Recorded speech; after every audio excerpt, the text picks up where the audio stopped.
Good morning students. आज अपने बात करते हैं इसकी nitro L sorry nitro alkene की नेक्स्ट केमिकल प्रॉपर्टी पर। और नेक्स्ट केमिकल प्रॉपर्टी है इसकी क्या है? हेलोजिनेशन। ठीक है, तो हेलोजिनेशन पर अपन बात करें तो हेलोजिनेशन में क्या है कि जब आप क्या करते हैं कि नाइट्रो एल्केन का हेलोजिनेशन करते हैं। ठीक है, हेलोजिनेशन सोडियम हाइड्रोक्साइड के प्रेजेंस में किया जाता है, यानी कि बेसिक मीडियम में किया जाएगा। ठीक है, तो इसमें क्या होता है कि भाई जो नाइट्रो एल्केन है इसके जो अल्फा कार्बन एटम है उस अल्फा कार्बन एटम के यानी कि सभी अल्फा हाइड्रोजन एटम क्या हो जाते हैं कि एक एक करके यानी कि वन बाय वन क्या हो जाते हैं? सब्स्टिट्यूटेड हो जाते हैं, प्रतिस्थापित हो जाते हैं। और क्या बनते हैं कि यहाँ पर ट्राई हेलो डेरिवेटिव यानी कि ट्राई हेलो नाइट्रो एल्केन यहाँ पर फॉर्म हो जाती है। ठीक है, जैसे अपने यहाँ पर एग्जांपल लेंगे। ठीक है, तो इसमें क्या होता है,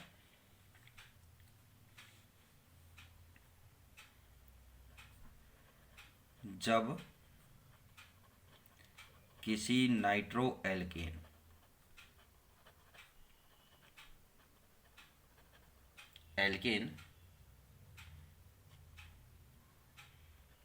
का बेस यानी कि क्षार की प्रेजेंस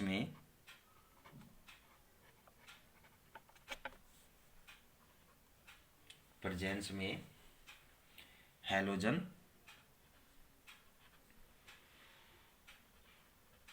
लाइक Cl2 Br2, ठीक है ना, Cl2 या Br2, ठीक है,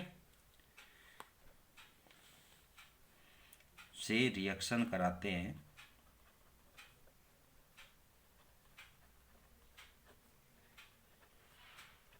तो क्या होगा? तो सभी अल्फा हाइड्रोजन एटम सभी alpha hydrogen atom one by one एक एक करके क्या होते हैं? हेलोजन से सब्स्टिट्यूटेड यानी कि प्रतिस्थापित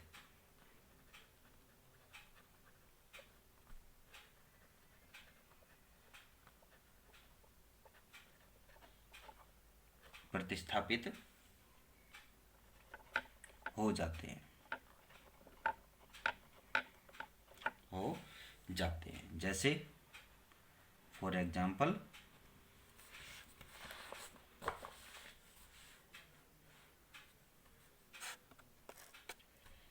एग्जाम्पल ने यहाँ पर नाइट्रोमेथेन।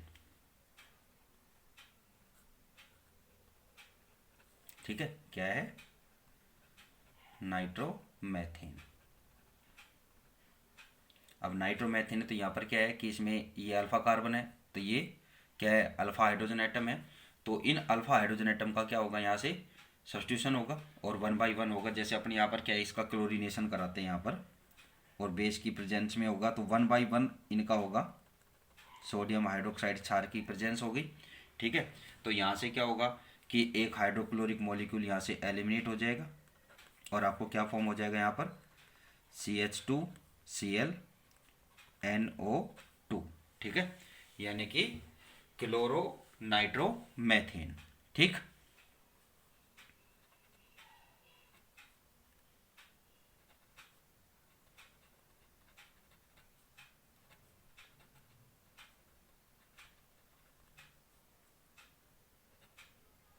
मैथेन। ठीक है, फिर इसकी नेक्स्ट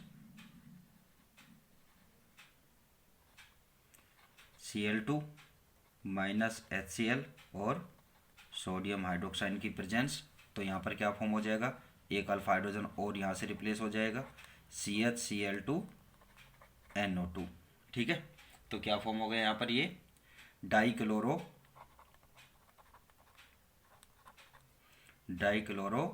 नाइट्रोमेथेन।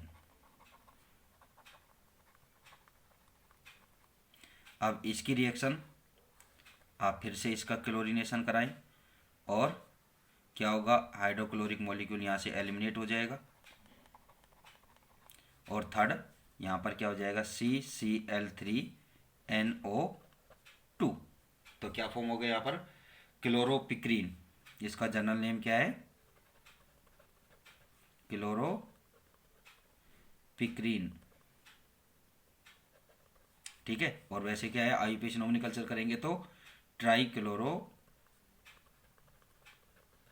Chloro methane. ठीक है, तो क्लोरोपिक्रीन यहाँ पर फॉर्म होती है। इसी तरह से अगर अपन यहाँ पर क्या है कि नाइट्रो एथेन लेते हैं सॉरी बेटा, नाइट्रो एथेन ले लेते हैं, CH3CH2NO2, नाइट्रो एथेन। अब नाइट्रो एथेन है तो यहाँ पर ओनली क्या है कि इसमें ये अल्फा हाइड्रोजन है, ये क्या है, अल्फा हाइड्रोजन हो जाएंगे इसमें। तो यहाँ पर क्या है कि 1 by 1 इनका रिप्लेसमेंट होगा। अब जैसे इसका क्या है कि ब्रोमिनेशन करा देते हैं, Br2 और क्या होगा -HBr और सोडियम हाइड्रोक्साइड की प्रेजेंस। तो यहाँ पर क्या हो जाएगा, CH3CHBrNO2। ठीक है, तो यहाँ पर क्या हो जाएगा, ब्रोमोनाइट्रो एथेन। ठीक है, फिर से इसका ब्रोमोनाइट्रो एथेन का यहाँ पर Br2 HBr सोडियम हाइड्रोक्साइड। ठीक है, तो यहाँ पर क्या फॉर्म हो जाएगा, यहाँ पर अब CH3Br और NO2। तो यहाँ पर क्या हो जाएगा, डाई ब्रोमो नाइट्रो एथेन। ठीक है, ये आप क्या बोलेंगे यहाँ पर 1,1 डाई ब्रोमो 1 नाइट्रो एथेन। ठीक है ना, तो 1 ही वाली फॉर्म होगी यहाँ पर, तो सीधी है। तो आप क्या बोल सकते हैं, डाई ब्रोमो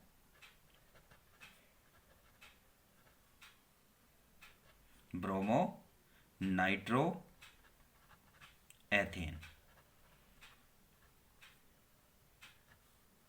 ये इसका नेम हो जाएगा। और लास्ट इसकी केमिकल प्रॉपर्टी आती है effect of heat.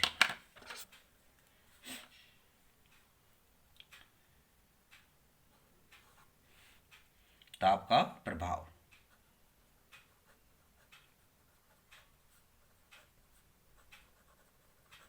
Effect of heat, ताप का प्रभाव। तो यदि क्या है कि अगर इसको 300 डिग्री सेंटीग्रेड से ताप पर क्या करते हैं, हीट करते हैं, यानी कि 300 डिग्री सेंटीग्रेड से आप क्या है कि नाइट्रो एल्केन को हीट करते हैं, तो इसका डिकम्पोजिशन या आप क्या क्या है कि डिसोसिएशन हो जाता है, विघटन हो जाता है। ठीक है, और क्या बनती है, एल्कीन फॉर्म हो जाती है। ठीक है, यदि नाइट्रो एल्केन को 300 डिग्री सेंटीग्रेड से अधिक अबव, ठीक है ना, अधिक टेम्परेचर ताप पर हीट करने से, गर्म करने पर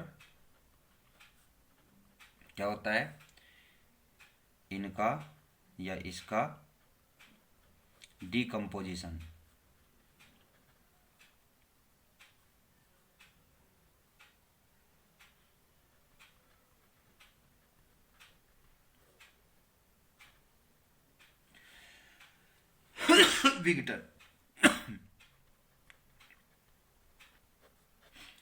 विघटन हो जाता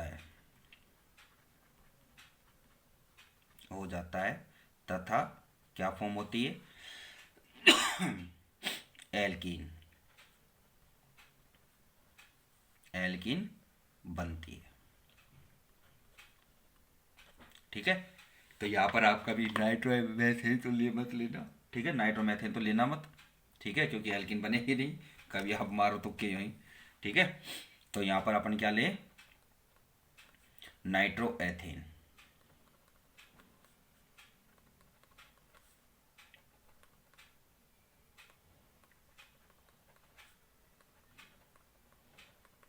नाइट्रोएथेन को आप हीट करेंगे 300 डिग्री सेंटीग्रेड, ठीक है, अबव 300 डिग्री सेंटीग्रेड, यानी कि आप ये सिंबल लगा सकते हैं, ठीक है ना, कि इससे इससे अधिक टेम्परेचर पर आप इसको हीट करेंगे, ठीक है। तो हीट करेंगे तो यहाँ पर क्या फॉर्म होगी, एल्किन यानी कि एथीन प्लस नाइट्रस एसिड, ठीक है, एथीन फॉर्म हो जाएगी, ठीक है। इसके बाद जो बात आती है chemical reaction of nitro Erin.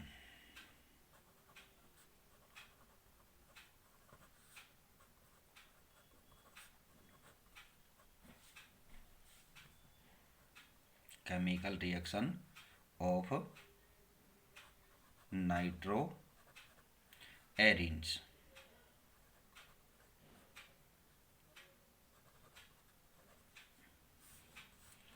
यानी कि नाइट्रो एरिन की रासायनिक अभिक्रिया।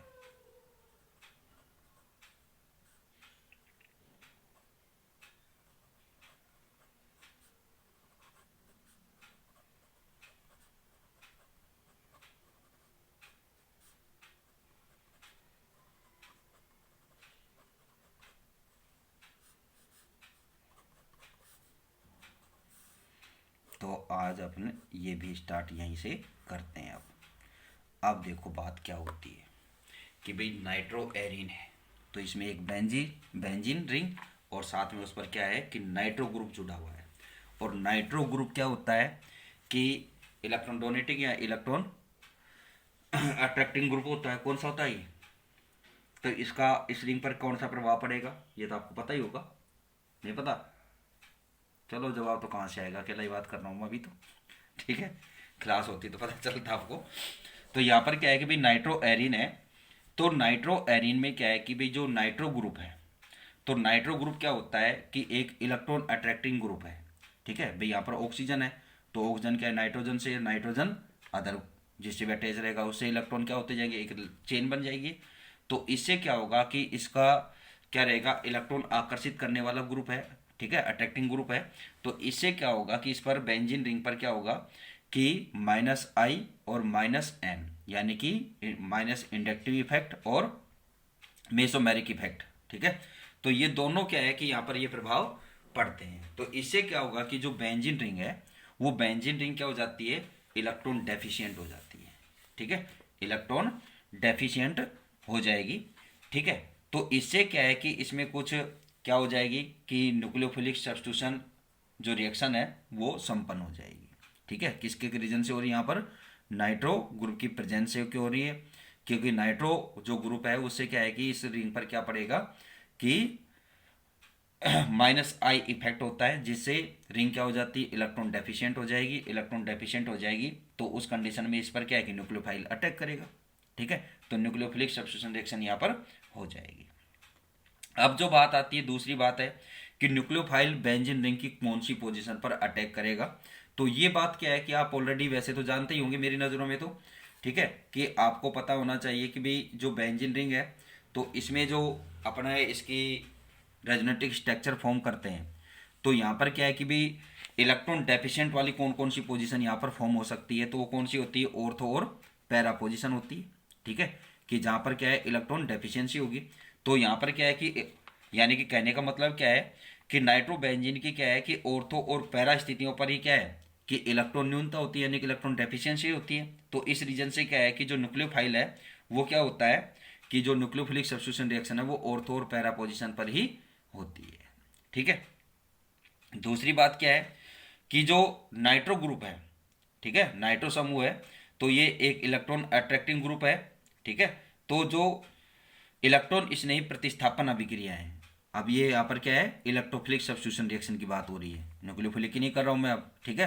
तो इलेक्ट्रोफिलिक जो सब्स्टिट्यूशन रिएक्शन है वो इसके क्या है कि मेटा पोजीशन पर होती है। भाई क्यों है, तो इसका दो रीजन हो सकते, दो तरीके अपन बता सकते हैं कि एक तो नाइट्रो ग्रुप क्या होता है कि मेटा डायरेक्टिंग ग्रुप होता है, ठीक है। और दूसरा तरीका क्या है, क्योंकि इसके ऑर्थो और पैरा पोजीशन पर तो क्या है कि नाइट्रो ग्रुप के कारण क्या रहेगा कि इलेक्ट्रॉन डेफिशिएंसी हो जाती है, बट क्या है कि इसकी मेटा पोजीशन पर इलेक्ट्रॉन डेफिशिएंसी पर कोई इफेक्ट नहीं पड़ता है। तो इलेक्ट्रोफाइल कहाँ अटैक करेगा, जहां इलेक्ट्रॉन डेफिशिएंसी अधिक है, सॉरी इलेक्ट्रॉन रिचनेस है, ठीक है, इलेक्ट्रॉन अधिकता है तो वहां पर अटैक करेगा वो। तो इलेक्ट्रोफिलिक्स जो सब्स्टिट्यूशन रिएक्शन है वो तो इसकी क्या होती है मेटा पोजीशन पर, और न्यूक्लियोफिलिक जो सब्स्टिट्यूशन रिएक्शन है वो इसकी ऑर्थो और पैरा पोजीशन पर होती है, ठीक है ना। तो फिर इसके अपन कुछ एग्जांपल्स लेंगे यहाँ पर कि जैसे अमोनिया के साथ इसकी रिएक्शन है, इसके अलावा एक्वस सोडियम हाइड्रोक्साइड के साथ इसकी रिएक्ट कराएंगे, इसके अलावा इसके एथोक्साइड के सोडियम या पोटेशियम साल्ट है इनके साथ रिएक्ट कराएंगे, ठीक है। तो यहाँ पर जो ये रिएक्शन होगी इनका एग्जाम्पल आपको नेक्स्ट वीडियो में बताएंगे, क्योंकि अभी तो ये कंप्लीट होगा भी नहीं, ठीक है। तो नेक्स्ट वीडियो में अपनी इस पर स्टार्ट हो जाएगा, स्टार्ट तो खैर आज ही हो गया है, आपको बात जो बतानी वो तो मैं बता चुका हूँ, ठीक है। ओनली लिखना है और आपको एग्जाम्पल देने हैं, ठीक है। तो ये आपको नेक्स्ट वीडियो में एग्जाम्पल बताएंगे, ठीक है। Thank you.